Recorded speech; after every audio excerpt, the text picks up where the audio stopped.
Olá, meus amores de oitavo ano, bem-vindos a mais uma aula de língua portuguesa. A nossa aula de hoje será sobre pontuação.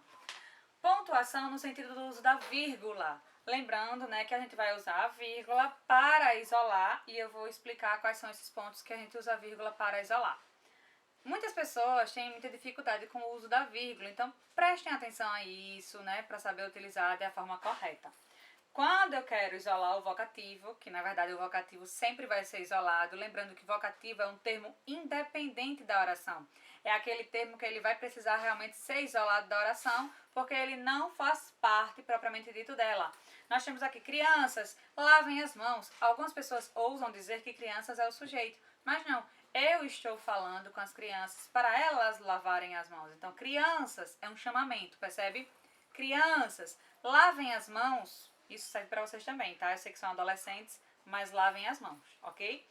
Então, aqui nós temos um vocativo. Se temos um vocativo, utiliza-se vírgula. Se viesse no meio, lavem, crianças, as mãos. Então, eu estaria também vírgula antes e vírgula depois. Se tivesse no final, também precisa vírgula, vírgula antes no caso. Lavem as mãos, vírgula, crianças. Então, o vocativo, ele sempre vai precisar ser isolado, tá?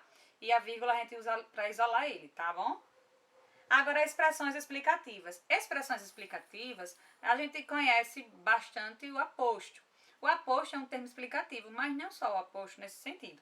As expressões explicativas aqui eu coloquei um exemplo. Carlos, por exemplo, chegou atrasado. Percebe que aqui eu não estou dizendo Carlos, não estou chamando o Carlos. Aqui eu estou dizendo que o Carlos chegou atrasado. Percebe que eu poderia apenas dizer Carlos chegou atrasado. O Carlos é o meu sujeito, chegou atrasado é o meu predicado.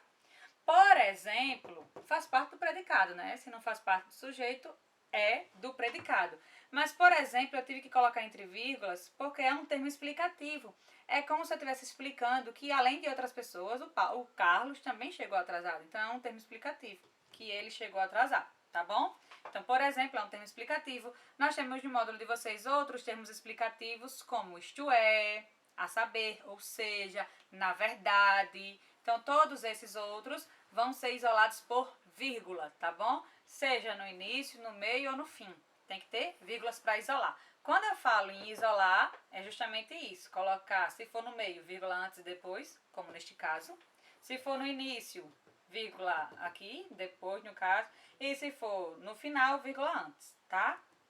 Expressões retificadoras. O que é retificadora? Retificadora é de corrigir. Existem duas palavras que são, no caso aqui, a ratificar e retificar. Ratificar é confirmar algo. Retificar é corrigir, tá? Então, se são expressões retificadoras, são expressões que corrigem.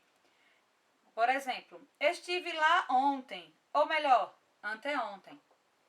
Estive lá ontem, aí eu me corrijo. Tipo, não foi ontem, foi anteontem. Aí.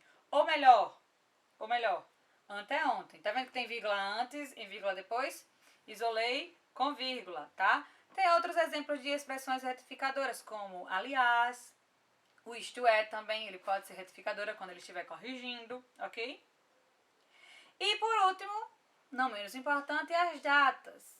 Vai lá, você fazer uma carta, você fazer um bilhete e colocar a data, você vai precisar isolar, tá? Quando ela vier com local e data. Então, eu isolo com vírgula. Ana dia, vírgula, 24 de abril de 2020. Então, eu vou precisar usar a vírgula para poder separar, no caso, o local da data.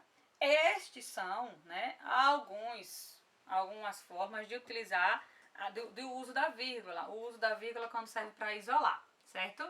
Então, que vocês façam atividade, pesquisem qualquer coisa e se tiverem dúvidas me perguntem, tá, meus amores? Um beijo e até a próxima aula.